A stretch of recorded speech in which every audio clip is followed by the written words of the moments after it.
Charles-Gabriel Pravaz est un médecin du XIXe siècle, assez mal connu, quoique ayant passé une grande partie de sa vie et de sa carrière à Lyon. Les deux sous-titres de cette diapositive sont en forme d'interrogation, et ce sont celles auxquelles je vais tenter de répondre. Je me permets de remercier mes amis qui m'ont aidé à la préparation de cette conférence et souhaite mentionner aussi le Musée d'histoire de la médecine et de la pharmacie, assez peu connu, actuellement fermé, dont nous espérons une prochaine réouverture. Nous y trouvons pas mal d'objets que je mentionnerai dans cette conférence, et nous les devons en particulier à Jacques Voineau et à Philippe Lépine, anciens conservateurs de ce musée, et qui s'étaient consacrés avec intérêt, en particulier, à la collection des seringues médicales. Alors, notre ami Pravaz était, au sens classique du terme, ce qu'on appelle un honnête homme. Sa biographie, que je brosserai en 3 parties de sa vie, enfance-adolescence à Pont-de-Beauvoisin, puis sa carrière médicale, d'abord à Paris et enfin à Lyon, a été retracée ici même par le professeur Gabriel Despierres en 1982. Mais pour ce qui est de l'œuvre de Pravaz, qu'on peut diviser en 2 grands volets, l'orthopédie médicale et l'invention de la seringue, j'apporterai des précisions. L'orthopédie médicale, c'est-à-dire aujourd'hui ce qu'on appellerait l'orthopédie pédiatrique, par exemple le traitement des scolioses ou de la luxation congénitale de hanche, était en effet mon domaine d'activité et je ferai une lecture critique, rétroactive, de ce qu'il a dit et écrit. Et puis pour l'invention de la seringue, dont la paternité est assez contestée, j'essayerai de faire une étude approfondie dont je vous livrerai les conclusions.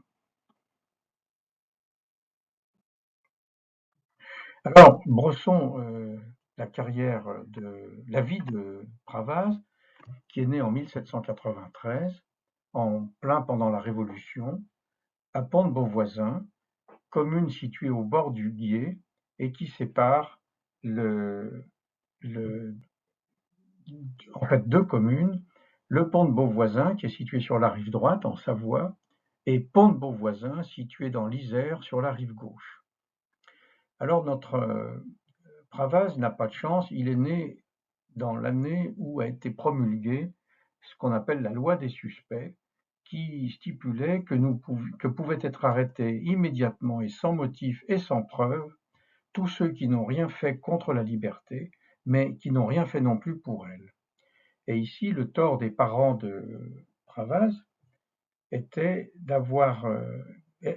été d'être des bourgeois, et à ce titre ont été incarcérés au couvent Sainte-Marie avec leurs enfants, et ceci a laissé sans doute une impression forte à cet enfant, devenu plus tard assez taiseux.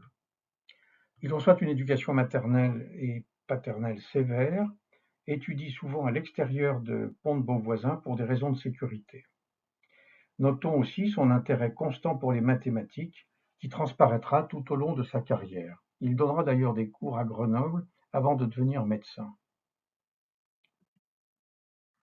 Alors, vous avez sur cette carte postale l'ancienne maison de Pravaz, juste au bord du Guiers et à 2 pas du pont. Cette maison sera détruite en juin 40, puis reconstruite sur l'ancien site. La vie de Pravaz va couvrir 7 régimes politiques, ce qui est assez inédit, et que vous voyez affiché, allant de la Révolution déjà citée et se terminant au Second Empire, période plus calme sous Napoléon III, mais dont il ne connaîtra que le début.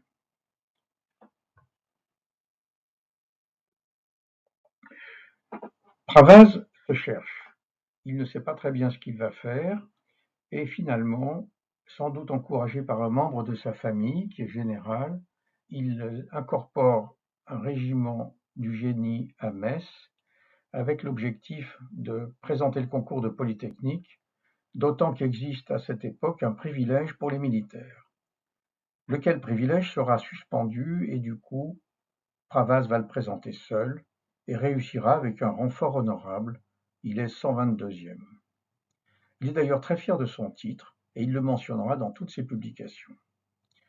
Mais, sans doute en raison de la période politique très perturbée, il démissionnera peu après, revient à Pont-de-Beauvoisin, assiste son père dans ses consultations, lit des ouvrages médicaux et se décide finalement à s'inscrire en médecine à Paris. Il y soutiendra sa thèse en 1824 avec pour titre Recherche sur la phtisie laryngée, sans doute en hommage à sa mère décédée peu avant d'une tuberculose laryngée. Notons qu'il sera médecin généraliste toute sa vie et non pas chirurgien comme il est écrit souvent, voire un peu partout.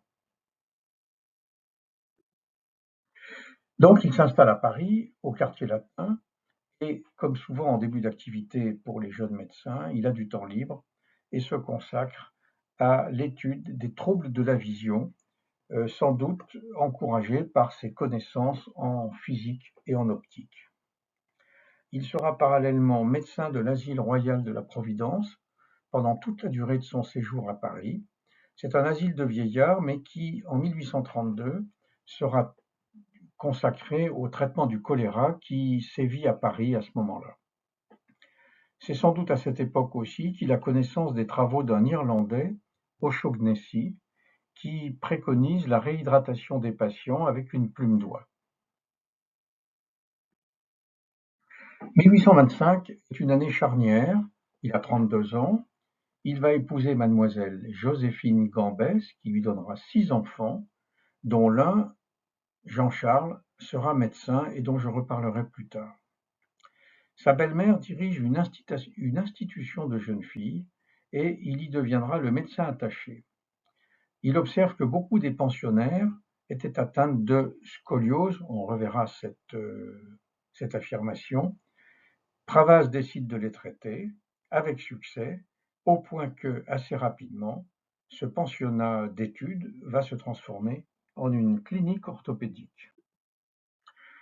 Alors c'est l'occasion de dire un petit mot de ces instituts orthopédiques qui fleurissent à cette époque, un peu partout, au XIXe siècle, particulièrement en Allemagne, en Suisse, à Orbe, puis en France, Montpellier, Paris et on le reverra à Lyon.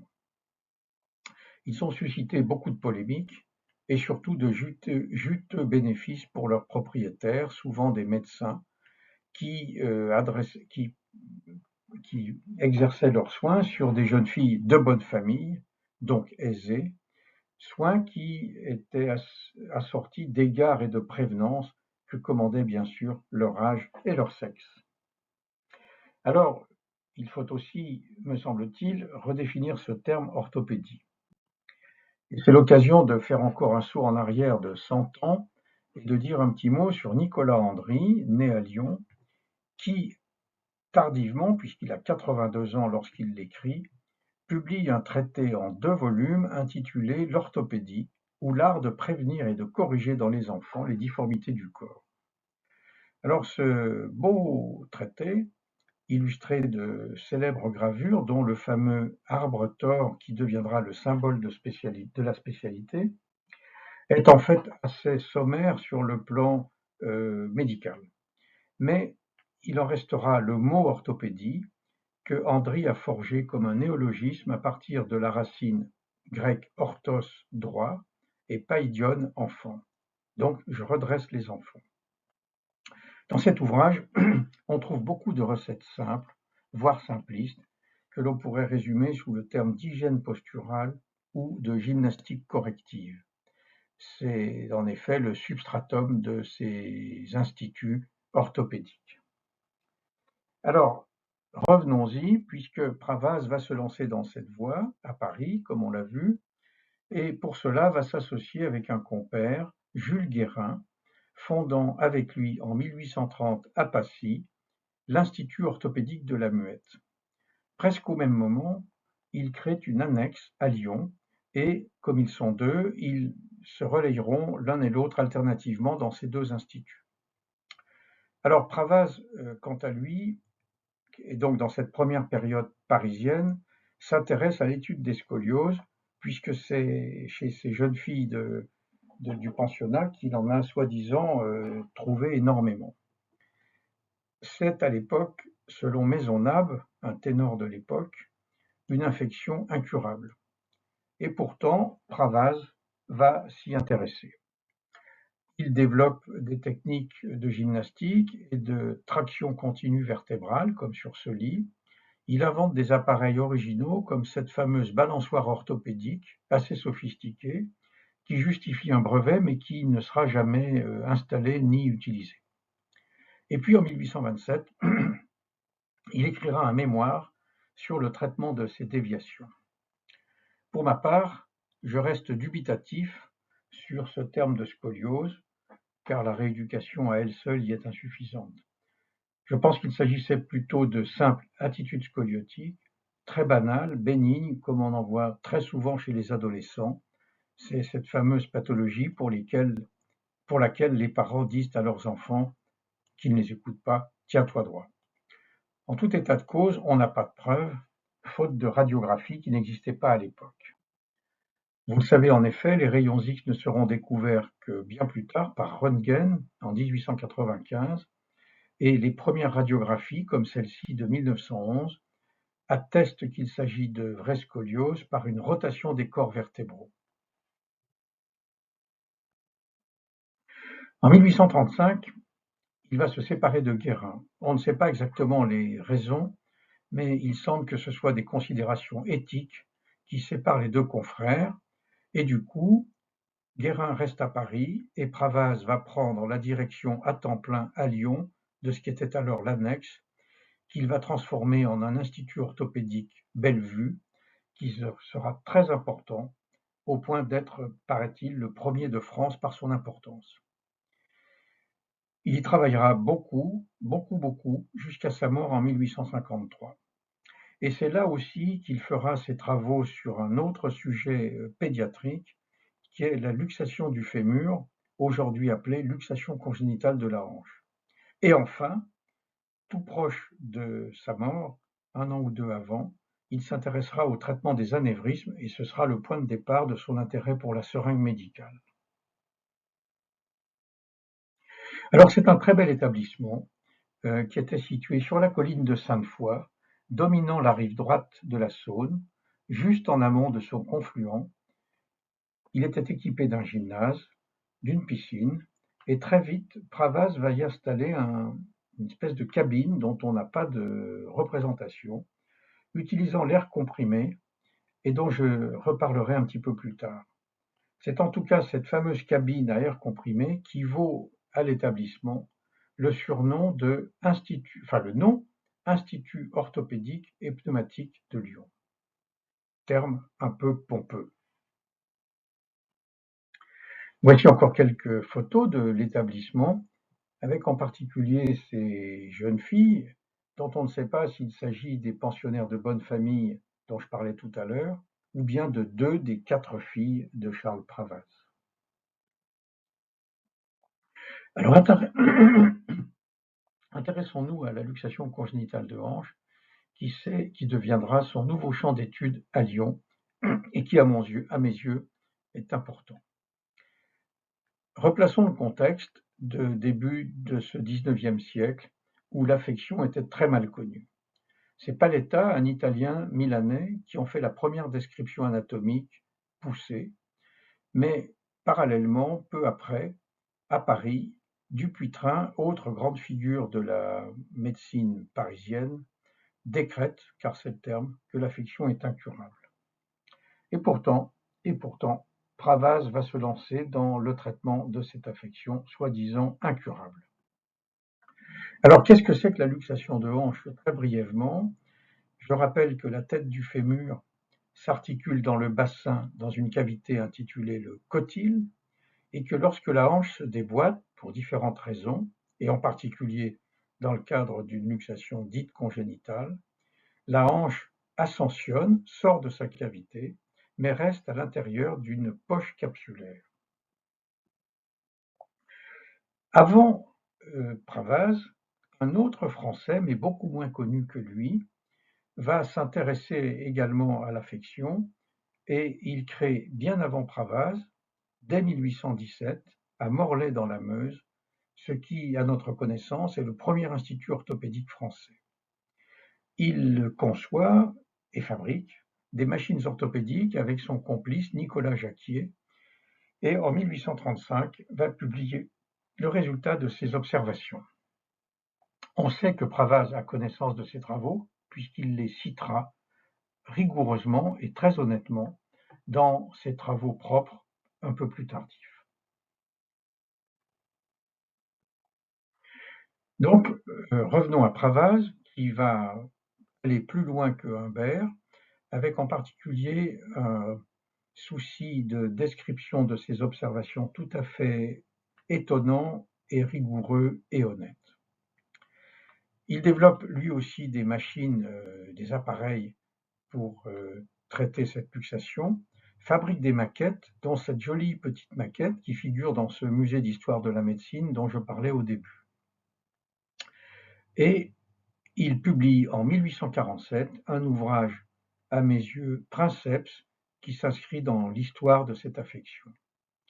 Il est intéressant de lire son propos, page 262, la réduction, c'est-à-dire le traitement de la luxation, ne peut jamais être obtenue extemporanément.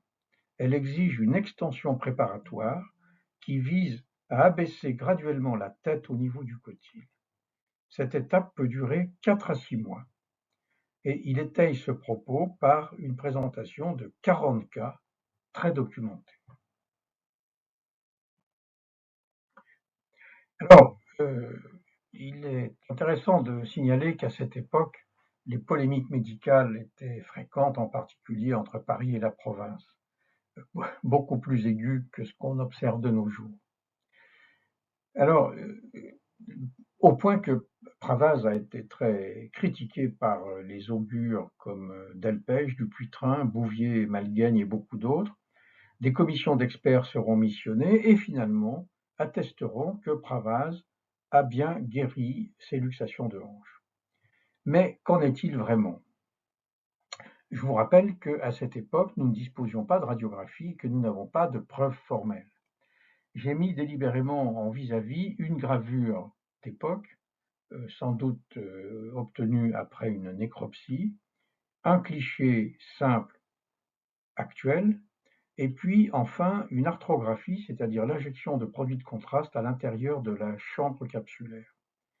Et on voit qu'en fait, Pravaz a fait les 2/3 du chemin.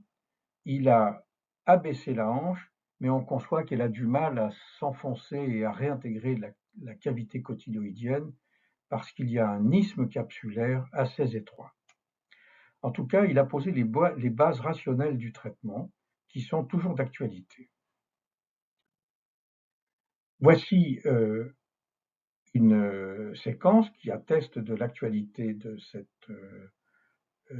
ce traitement, puisque cette image prise il y a quelques années dans mon service, où j'étais à l'époque interne, montre le traitement de 3 petits-enfants de 18 mois environ et qui sont mis en traction cutanée, collée, première étape de l'abaissement de la luxation de hanche avant qu'elle ne soit traitée soit par un plâtre, soit par la chirurgie. Ce n'est pas le propos d'aujourd'hui.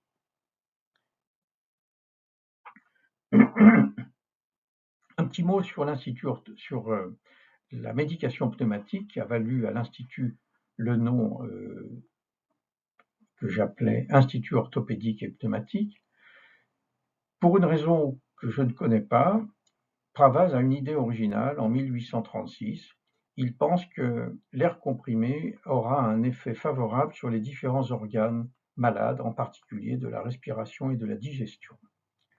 Il fait donc passer ses patients dans des cabines de 9 mètres cubes, non représentées, je n'ai pas trouvé de gravure, avec un système à vapeur, et il s'y intéresse tellement qu'il va poursuivre cette étude et la reprendre quelques années plus tard, cette fois dans un grand livre de près de 400 pages, avec beaucoup de propos de physiologie et de mécanique respiratoire, mais là encore sans preuve formelle de l'efficacité de ce traitement, d'autant que selon Pravaz, c'est un peu miraculeux, l'air comprimé aurait des effets bénéfiques sur presque tout, allant du rachitisme en passant par les surdité, la tuberculose, des arthralgies. Restons donc sereins et distants de cette invention qui nous paraît très discutable malgré les propos emphatiques de Munaret dans l'éloge funèbre qu'il prononcera sur Pravaz. Cela nous a valu en tout cas la deuxième photo connue de Pravaz, qui figure sur un livret d'internat, puisque déjà à l'époque, les internes se moquaient un peu gentiment des patrons, et ici c'est une chanson sur le thème de l'air comprimé. Abordons la deuxième partie de cette conférence, après l'orthopédie médicale, et essayons d'y voir plus clair dans cette notion classique que Pravaz serait l'inventeur de la seringue médicale. C'est en tout cas ce qu'on trouve dans Wikipédia, où l'on lit que Charles Pravaz est chirurgien orthopédiste, ce qu'il n'est pas d'ailleurs, et qu'il a inventé la seringue, mais pas l'aiguille creuse, inventée par un autre médecin dont je parlerai tout à l'heure. ChatGPT, qui est tout à fait d'actualité, est beaucoup plus nuancé et dit que Pravaz n'est pas l'unique créateur de la seringue, l'invention de celle-ci étant en réalité, et c'est a priori ce que je vais démontrer maintenant, le fruit d'un progrès collectif. Alors je vais tenter une recherche de paternité en 3 actes et un épilogue. Alors tout d'abord, de quoi parle-t-on? Alors voici cette fameuse seringue de Pravaz, qui est un exemplaire original de 1852 et que l'on trouve dans le musée d'histoire de la médecine. C'est une seringue en platine dont le mécanisme réside non pas dans un piston à propulsion, mais un piston à vis, et dont l'étanchéité se fait par une rondelle en cuir. Ce n'est pas Pravaz qui l'a fabriqué, bien sûr, mais il en a confié la réalisation à un coutelier célèbre de l'époque qui s'appelle François Charrière, dont le nom doit à juste titre être associé à Pravaz, et dont voici quelques éléments biographiques. Il est d'origine suisse, va apprendre la coutellerie à Paris et devient très rapidement habile et reconnu comme le premier fabricant européen d'instruments chirurgicaux. Il fournit d'ailleurs les plus grands noms de chirurgie de l'époque, à commencer par Dupuytren. Son atelier est à Paris. Il édite des riches catalogues où figurent les modèles successifs de seringues que je présenterai un petit peu plus tard. Il a eu l'intelligence de comprendre que pour faire de bons instruments, il fallait voir fonctionner ceux-ci en situation réelle, et à ce titre, il assistait déjà à des opérations des chirurgiens. Alors, comme je l'ai dit, Pravaz va commander à Charrière une seringue médicale, il lui donne carte blanche, et je lis: vous utiliserez une petite seringue employée depuis longtemps dans les expériences physiologiques de Claude Bernard. Vous le ferez à la façon qui vous convient. C'est donc un blanc-seing, et on note au passage que Pravaz avait connaissance des travaux que conduisait Claude Bernard au moment où il s'intéresse à lui-même, Pravaz, à l'injection de perchlorure de fer. En effet, c'est ça qui l'intéresse, non pas la technique d'injection, et à tel point qu'il n'a eu d'intérêt que pour une expérimentation animale à l'école vétérinaire de Lyon, et que les premiers qui ont utilisé ce produit chez l'homme ont été des collègues et amis, le professeur Lallemand et le docteur Lenoir. Tous les deux ont fait la promotion de ce traitement, mais tout ça s'est passé dans les années 52-53, et je rappelle que Pravaz va mourir dès le mois de juin et n'aura pas eu le temps de faire l'apologie de ce traitement. Cette histoire est intéressante et on en trouve le détail dans la thèse médicale soutenue par son fils, Jean-Charles, qui s'intitule Le traitement des anévrismes par le perchlorure de fer, thèse soutenue en 1857. Cette seringue, dont vous avez vu le modèle original de Pravaz, va donc poursuivre sa carrière, toujours en s'appelant seringue de Pravaz, mais sans Pravaz. Citons en 1853, très vite après le premier modèle, la seringue de Lenoir Charrière Pravaz, toujours le suffixe Pravaz, qui est une seringue à corps en verre et piston coulissant et non plus à vis. Et puis, au fil des catalogues, on trouve plusieurs modèles. La seringue de Beuyer-Pravaz, la seringue de Pravaz modifiée dont on trouve cette représentation dans le traité de Claude Bernard de 1879, et puis différents modèles jusqu'à un modèle qu'on pourrait qualifier de définitif au début du XXe siècle. Toutes ces modifications sont de détails portant sur le corps, métallique ou en verre, le piston, les questions d'étanchéité, la nature de la canule et de raccord à l'aiguille, bref, des petits détails. En revanche, deux grandes étapes finales pour terminer cette histoire de la seringue, que sont d'une part l'invention à la fin du XIXe siècle par Luer de la seringue tout en verre, que nous avons connue au début de nos études pour la plupart d'entre nous, et enfin et surtout la seringue telle qu'on la connaît aujourd'hui, qui est en polyamide à usage unique, inventée par un vétérinaire et pharmacien néo-zélandais, Murdoch, en 1956. Acte 2. Y avait-il des précurseurs avant cette seringue de Pravaz et celles qui ont suivi? Vous savez comme moi qu'une invention est souvent un long processus intellectuel qui ne s'appuie pas sur une seule date ou sur un seul homme. Et d'ailleurs, Pravaz le premier a écrit cette phrase que je trouve tout à fait appropriée: Il n'y a de nouveau que ce qui a été oublié. Phrase écrite dans son traité d'éluxation de hanches. Alors on trouve effectivement beaucoup d'antécédents à cette seringue de Pravaz, dite de Pravaz. L'un des noms importants à retenir, et qui à mes yeux est probablement le vrai inventeur de la seringue, est un Français, Dominique Hanel, qui invente en 1720, avec là aussi un coutelier toujours, Perret, une petite seringue pour traiter les fistules lacrymales et qui en fait dérive du modèle de la seringue à lavement, ce qu'on appelle le clister. Elle sera également reprise et améliorée 50 ans avant Pravaz par un médecin et physiologiste français qu'on pourrait d'ailleurs considérer comme précurseur de la médecine expérimentale avant Claude Bernard. Il s'agit de César Le Gallois, dont on trouve cette belle illustration dans son ouvrage de 1812. Et puis on arrive à Claude Bernard, plus jeune que lui, il est de 20 ans son cadet, et qui est connu pour être l'inventeur de la médecine expérimentale. Et à ce titre, il utilise une seringue et écrit, sans fausse modestie, c'est moi qui ai inventé la seringue piquante, en nuançant d'ailleurs et en indiquant que ce qui pique, c'est une extrémité qui a été en fait développée et découverte, fabriquée par son prédécesseur au Collège de France, Magendie.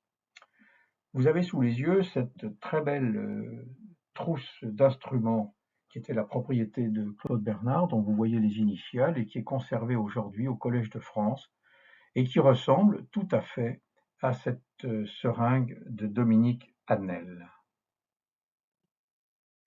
Un tout petit mot sur sur ces deux hommes que j'ai déjà cités plusieurs fois, Claude Bernard et Pravaz.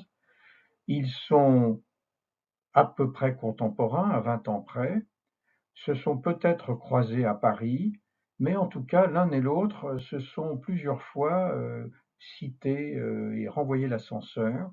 Pravaz en se référant à Bernard pour donner l'exemple à Charrière, ou à l'inverse, Bernard citant Pravaz. Bref, au terme de cette recherche des précurseurs, on voit que la seringue était dans l'air et qu'il faut retenir en particulier Hanel, Claude Bernard, Pravaz, Lenoir et encore quelques autres que nous allons voir. Toujours d'ailleurs avec le concours des couteliers qui sont les vrais fabricants, sinon inventeurs, de ces dites seringues.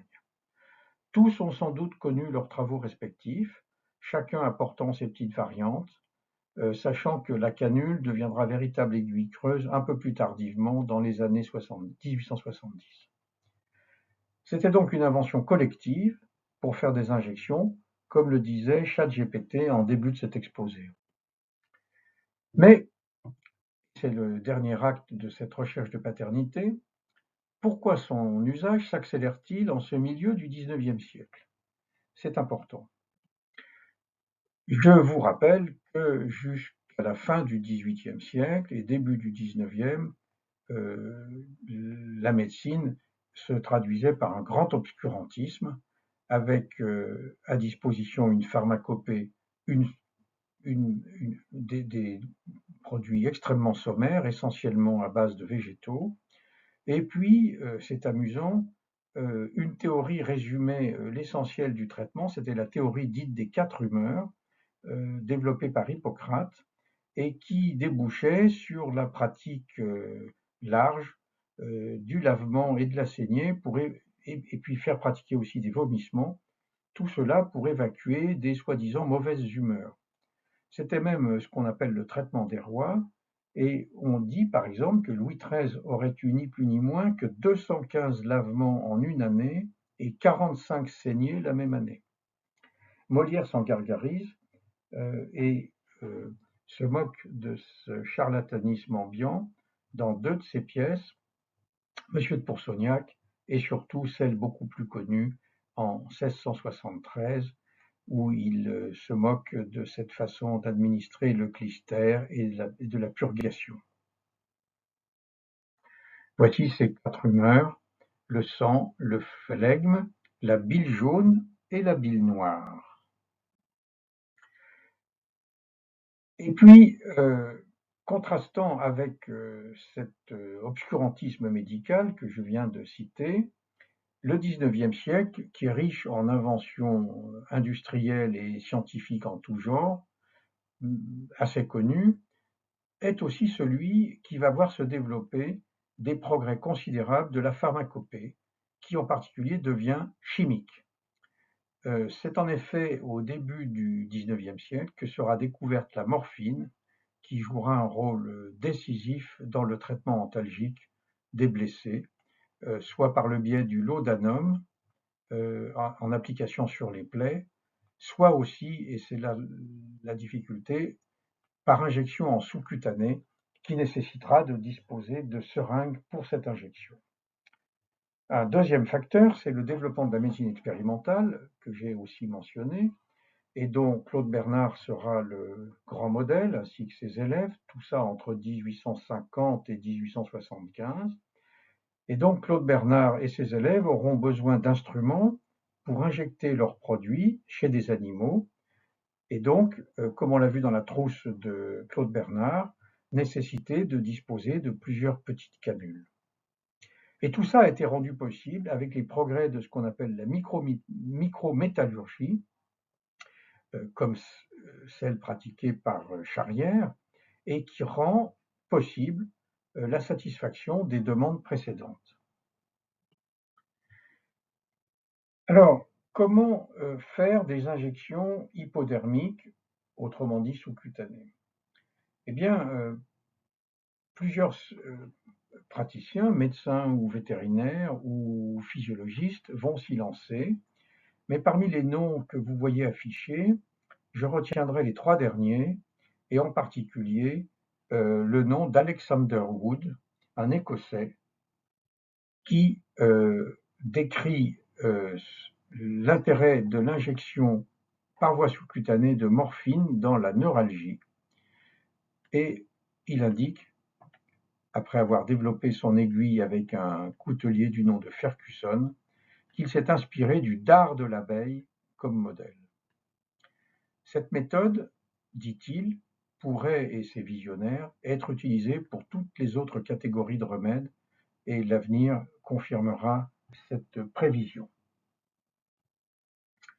Quant à Claude Bernard, déjà cité, il développe aussi ce concept, en indiquant d'ailleurs que ce n'est pas très compliqué, et en 1855, il dessine sur un lapin une gravure permettant d'expliquer comment injecter le produit selon ce que la peau est plus ou moins dure. On y trouve aussi cette gravure déjà présentée avec les différentes tailles de seringues et de canules. Et qu'il y aurait avantage en médecine à renoncer à l'absorption intestinale pour recourir à l'injection sous-cutanée qui présente, dit-il, tant de sûreté et de précision. C'est l'origine du mot parentéral. On n'utilise plus la voie entérale, on va à côté. Cette technique va devenir assez rapidement, va s'imposer comme étant la méthode de croisière médicale, et en particulier Beillet, Louis-Jules Beillet à Paris, en utilisant cette fameuse seringue de Charrière et Pravaz, abandonnera l'injection du perchlorure de fer préconisée par Pravaz et qui s'avère sans grand intérêt, pour au contraire l'utiliser dans les injections médicales, et aussi insiste sur son intérêt dans l'expérimentation physiologique. Une petite parenthèse sur la morphine, qui, à côté de son intérêt antalgique évident pour les grands blessés des guerres nombreuses à cette époque, guerre de Crimée, guerre de sécession, guerre franco-prussienne, parallèlement, cette morphine trouve un grand intérêt dans la bonne bourgeoisie locale, avec les femmes en particulier, qui trouvent que cette morphine a un effet merveilleux, euphorisant, épanouissant les sens, et il est assez cocasse de noter que Madame Pravaz, épouse de notre héros du jour, Charles Pravaz, recourra volontiers à cette morphine et fera l'objet d'un mémoire présenté à l'Académie pour perversité dipsomorphiniste. En guise d'épilogue, je crois que vous avez compris comme moi que Pravaz avait sa part dans cette histoire, mais qu'il était loin d'être l'inventeur et de la seringue et de l'injection sous-cutanée. Si je récapitule mes propos précédents, à mon sens, tout s'est joué dans le tournant 1850-1860, avec en bleu 3 précurseurs et co-inventeurs de la seringue, Hanel plus précocement, puis Pravaz et Lenoir, et pour ce qui est de l'injection sous-cutanée, Claude Bernard, Alexander Wood et Louis Beillet. Alors, pourquoi ce nom de Pravaz est-il resté comme actuellement, même dans les recherches bibliographiques, c'est souvent Pravaz, inventeur de la seringue, ça paraît bizarre. Je serais tenté de paraphraser cette phrase comique que c'est à l'insu de son plein gré. Il n'a d'ailleurs jamais revendiqué cette invention, mais comme on l'a vu, c'est au tournant des années 1852-1853 que cette seringue utilisée par Pravaz va trouver son essor, et tous ceux qui l'ont utilisée, l'allemand, Neillet, Claude Bernard, ont par correction toujours ajouté le suffixe de Claude Bernard, à tel point que dans la mémoire collective, c'est devenu un nom générique. Aucune malversation intellectuelle, Pravaz ne l'a pas revendiqué, ni n'a pu la démentir, et pour cause, puisqu'il est mort en juin 1853. Et il est intéressant de noter que Munaret, son panégyriste, comme je l'ai dit, qui a fait son éloge funèbre, ne mentionne pas d'ailleurs cette invention au crédit de Claude Bernard. Quoi qu'il en soit, aujourd'hui, cette seringue dite de Pravaz est un réel progrès, un progrès majeur, et ne boudons pas notre plaisir et laissons à quelqu'un et à cet illustre Lyonnais la paternité partagée de la seringue médicale. Pour terminer cet exposé, un petit mot sur sa fin de vie. Il meurt assez jeune, très jeune même, à 62 ans, d'une maladie dont on ne connaît pas la nature, qui dura presque 1 an et dont on a toutes les raisons de penser qu'il s'agissait d'un cancer. Il était amaigri et certains ont dit que la dernière année de sa vie, il avait l'aspect d'un vieillard qui avait beaucoup de mal à se traîner. Il meurt, est enterré à Lyon, à Sainte-Foy-les-Lyons, pas très loin de son institut orthopédique et pneumatique, et on trouve sur sa stèle ses descendants actuels, les noms de ses descendants actuels. À Pont-de-Beauvoisin, son village natal, il existe une stèle, d'ailleurs en assez mauvais état, qui glorifie son illustre enfant. C'est aussi la fin de l'aventure de l'Institut orthopédique. Son fils Jean-Charles, médecin, qui a été interne en 1851, de la même promotion que le célèbre Léopold Ollier, prendra la direction de l'Institut, mais comme souvent les fils après leur père, il n'aura pas le même succès. L'Institut périclitera en 1880 et sera acquis par une congrégation religieuse. On n'en trouve presque plus rien aujourd'hui, seul ce petit vestige sur le quai Jean-Jacques Rousseau, à la Mulatière, et on y trouve une stèle difficile à lire et écrite en caractères romains, où pompeusement est écrit Institut orthopédique et pneumatique de Lyon, dirigé par le docteur Pravaz. Sur cette vue prise par drone, on voit la volée de marches qui permettait d'accéder depuis l'entrée sur le quai Jean-Jacques Rousseau jusqu'à l'établissement, qui, je vous le rappelle, était situé un petit peu en hauteur sur la colline. Le nom de Pravaz est reconnu à Lyon, sa cité d'adoption. On y trouve une rue Pravaz dans le 3e arrondissement, et puis aussi une fresque murale dans le 3e arrondissement, sur l'avenue de la Cassagne, fresque peinte par la Cité de la Création. On y trouve le visage de Pravaz en haut de cette fresque, et curieusement d'ailleurs, elle n'est pas très loin de Claude Bernard, qui est sur un autre pan, sur une autre façade de l'immeuble, et qui témoigne de la proximité de ces deux hommes, comme on a pu le voir au cours de cet exposé. Alors notez bien la position de Pravaz qui est en haut de la façade, parce que, en raison de travaux, il a fallu remanier les figures originelles sur cette façade, et notre ami Pravaz sera finalement déplacé, descendant de 3 étages. Voilà. Retenir en conclusion de l'homme du médecin, l'homme était modeste, un peu introverti, généreux, assez agacé par les critiques de ses pairs que j'ai mentionnées et dont il disait, sans doute à juste titre, qu'il était victime d'une contradiction opiniâtre parce qu'il était un petit médecin de province. Il est sûr qu'il a décharlatané l'orthopédie, l'arrachant à ce qu'on appelait à l'époque les rebouteux.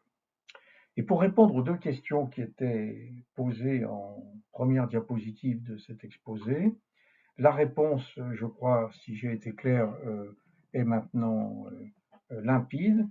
En matière de luxation congénitale de la hanche, il a presque atteint son but en édictant les principes de traitement de la luxation de hanche, même s'il n'est pas arrivé tout à fait au but de la pénétration de la tête fémorale à l'intérieur du cotyle. Quant à la seringue médicale, nous l'avons vu également, il a participé à une histoire collective où il a laissé sa patte, mais sans qu'on puisse vraiment lui attribuer une paternité absolue. C'est une paternité générique. Quoi qu'il en soit,